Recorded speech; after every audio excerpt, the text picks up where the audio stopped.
तेच तेच भाजी खाऊन बोर झाले असेल तर तुम्ही या प्रकारची बिना छिलट्याची मुंगाच्या डाळीची भाजी करून बघा. तर सगळ्यात आधी मी 1 कप मुंगाची डाळ घेतली आहे. त्याला 1 घंटा भिजवायला टाकली होती. इथे कढईमध्ये आपण 2 चमचे तेल टाकूया. अर्धा चम्मच जिरं, अर्धा चम्मच मोहरी, 2 ते 3 कांदे मी लंबे कट करून टाकले आहे. यामध्ये अद्रक लसूणचा पेस्ट, 1 चम्मच धनिया कूट, 1 टमाटर त्याला छान शिजू द्यायचं आणि 1 चम्मच लाल मिरची पावडर, अर्धा चम्मच हळद, 1 चम्मच मीठ घालूया.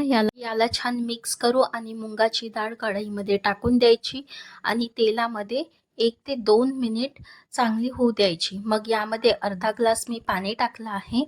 5 ते 7 मिनिट झाकून याला छान शिजू द्यायची. वरतून सांबार टाकला आहे.